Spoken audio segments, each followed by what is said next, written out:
मुझे एक चीज बताएं कि अब 2 साल में लेकिन आप इस सिचुएशन पे, इस हालत पे मजबूर नहीं हुए कि आप गवर्नर राज की बात कर सकें। अब दिन रात गवर्नर राज की बात हो रही है, तो आप समझते हैं कि इन वजीर आला ने आपको इस नहज पे पहुंचा दिया है जिस पर अली अमीन नहीं पहुंचा पाए थे? देखें, वो चीज़ें बिल्डअप होती हैं। उन्होंने काम शुरू किया, उन्होंने बुनियाद रखी, अच्छा, और इस सूबे को इस तबाही तक लेकर आए। और अब यह है कि मैंने कहा है कि ये सूबाई हुकूमत के हाथ में है, सीएम साहब के हाथ में है। अगर मैं कहता हूँ, आप कहते हैं कि जी हमारे हालात ख़राब हैं, हमें अमन चाहिए लेकिन फ़ौज के बगैर चाहिए, तो मैं नहीं समझता। मैं कहता हूँ कि बहादुर पुलिस है लेकिन इक्विप्ड नहीं है, उनकी कैपेसिटी बिल्डिंग नहीं हुई, सीटीडी हमारी उस तरीके से नहीं है, बाकी और चीज़ें हमारी ऐसे हमारी बहुत बड़ा काम भी करें, लेकिन उनके पास जो उनको चीज़ें चाहिए, क्या उनको हमने वो चीज़ें दी हैं? बुलेट प्रूफ गाड़ियाँ दी हैं? आपको बुलेट प्रूफ गाड़ियाँ मिलती हैं, आप कहते हैं मैं नहीं चाहिए। आपने क्या उनको मतलब है कि जो रातों को अपनी जान पर खेलते हैं, क्या उनके पास बुलेट प्रूफ गाड़ियाँ कोई नहीं है? एम्बुश होता है, अपने आप को खुदा न खासा नहीं बचा सकते हैं। आप उनको उतना इक्विप तो करें, फिर आप फौज को बोले कि जी आपको खुदाफिज, आप हम खुद इतने इक्विप हो चुके हैं। आप मर्ज डिस्ट्रिक्ट में आपको पैसे मिले, क्या आप एक थाना, एक पुलिस लाइन, क्या उनको चीज़ को आपने मतलब है उनको डेवलप किया, उनको अपग्रेड किया? कुछ भी नहीं किया। फिर आप कहते हैं हम निहत्या तो लड़ना चाहते हैं। निहत्या तो आप नहीं लड़ सकते। मुझे ये बताएं, फौज भी ना हो, आज फौज हमारे सूबे से निकल जाए, हम 2 दिन सुबह नहीं संभाल सकते हैं।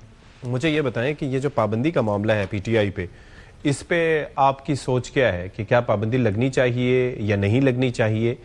और दूसरा ये है कि -1 का जो फार्मूला है, आपको लगता है कि पीटीआई के साथ ये पॉसिबल हो सकता है? देखें, ये तो इन्होंने खुद डिसाइड करना है पीटीआई ने कि उन्होंने क्या करना। दूसरी बात है, पाबंदी के हवाले से अगर वफाकी हुकूमत इस पर एक फैसला करती है तो डेफिनेटली अपने इत्तेहादी जमातों को भी ऑन बोर्ड लेंगे। मेरे ख्याल के मुताबिक अभी तक पाकिस्तान भी उस पार्टी के साथ ये डिस्कशन नहीं हुई। जब होगी, पार्टी के लीडरशिप जब इस पर कोई डिस्कशन करेगी तो हम भी अपनी उसमें करा देंगे। जहाँ तक -1 है, तो -1 तो ऑलरेडी है। देखें, अगर आप ये कहें कि एक कन्विक्टेड शख्स ने मेरा सूबा चलाना है, जो खुद कन्विक्टेड है, एक कन्विक्टेड शख्स से मैंने डिटेशन लेनी है और उसी के मुताबिक मैंने चीज़ें करनी है, तो देखें हमारे लीडरशिप भी जेलों में थी, PMLN की लीडरशिप भी जेलों में मौजूद थी, उनकी सेकंड ईयर लीडरशिप मौजूद थी जो कि पार्टियां चलाती थी। इधर तो कहते हैं हमने पानी भी पीना है तो पूछना है अपने कन्विक्टेड शख्स से।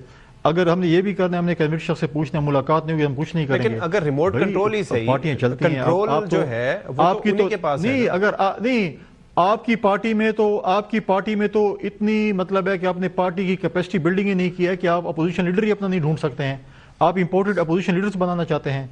उस शख्स को जिसके आप मसखरे पहले बनाते थे, क्या क्या ड्रामे करते थे, आज आपने सपोर्ट करके आप leader of the opposition national assembly बनाना चाहते हैं। एक और इंपोर्टेंट लीडर को आप सेनेट में लीडर ऑफ द अपोजिशन बनाना चाहते हैं। मतलब आपने अपनी पार्टी को इतना भी बिल्ड नहीं किया अनफॉर्चुनेटली कि आपके पास कोई शख्स नहीं है इस वक्त पूरे पाकिस्तान में जिसको आप अपोजिशन लीडर अपनी पार्टी बना सकें। तो अब मुझे ये बताइए कि आज जब हम आपसे बात कर रहे हैं तो किस नहज पे है खैबर पख्तूनख्वा की सियासत और वहाँ की गवर्नेंस? के गवर्नर राज की तैयारियां चल रही हैं या अभी बस काम रुका हुआ है? देखिए, गवर्नर राज की तैयारी तो मतलब कोई ऐसा तो नहीं है कि कोई ऐसा कोई इवेंट हो रहा है जिसपे आप पहले से तैयारियां करते हैं। मैं कह रहा हूँ कि ये बात हम कहते हैं कि मैंने हमेशा ये बात की है कि जब आप किसी डॉक्टर के पास जाते हैं वो आपको एंटीबायोटिक्स देते हैं, और कभी जब आखिरी से कहते हैं नहीं आपको बेहतर होने के लिए सर्जरी की ज़रूरत है, सर्जरी करके तो आप बिल्कुल ठीक हो जाएंगे, लिहाजा जो है वो एंटीबायोटिक्स के जो है वो डोजेस शुरू हैं। मैं नहीं समझता कि अगर प्रॉपरली केयर किया जाए तो मैं समझता हूँ कि उस सर्जरी की तरफ हम नहीं जाएंगे। अगर प्रॉपर केयर नहीं होगा तो हमने अपने सूबे की आवाम को भी बचाना है, अपने सूबे का मुस्तकबिल भी बचाना है, हमने अपने सूबे को भी बचाना है, तो हमें इस चीज़ पे मजबूर न करें कि वो गवर्नर राज की तरफ जाए। हम कहते हैं कि अच्छी बात है कि वफाक के साथ कोऑर्डिनेशन के साथ बैठकर, उनके साथ बैठकर हमारे जो अपने वसाइल की जंग है, हमारे अपने वसाइल के इशूज़ हैं, लॉ एंड ऑर्डर के इशूज़ हैं, आप लड़ें। आप वसाइल की जो हमारी जंग है, जो हमारे वफाक ने पैसे देने, हम तैयार है, अपोजिशन वाले तैयार हैं हुकूमत के साथ सपोर्ट करने के लिए कि हम अपनी वहाँ पर जंग दलील और दलाइल से लड़ेंगे, गालम गलोच से नहीं लड़ेंगे। हम अपनी वसाइल लेकर आएंगे अपने सूबे के लिए। जहाँ तक अमन अमान के इशूज़ है उसमें मैं समझता हूँ कि सूबाई हुकूमत को वफाक के साथ बैठकर एक जगह पर बैठकर अमन अमान के लिए इकट्ठे काम करना चाहिए। हमने भी किया, 2008 से 13 तक हमारी हुकूमत थी, क्या कुछ हमने नहीं किया। जानों के नजराने पेश किए, सिक्योरिटी फोर्सेस के नौजवान ऑफिसर्स ने, सियासतदानों ने, मीडिया के दोस्तों ने, खैबर पख्तूनख्वा में APS के बच्चों ने शहादतें दी अमन के लिए। तो अब मुझे जरा ये बताइए कि ये जो 2 रोजा कौमी कॉन्फ्रेंस है उसके अंदर कहा यह जा रहा है कि आपकी जमात को अप्रोच किया जाएगा, तो क्या उसके ऊपर क्या वो सिलसिला होगा कि यहाँ पर KP में हम देख रहे हैं कि गवर्नर आप हैं, लेकिन आपके साथ भी इतना कोई खास वर्किंग रिलेशनशिप नहीं है जैसा होना चाहिए, और ऊपर से वो आपकी जमात को ही अप्रोच करना चाह रहे हैं कि जी आप मुफाहमत में अपना रोल प्ले करें, तो क्या इस पर रिस्पॉन्स होगा आपका?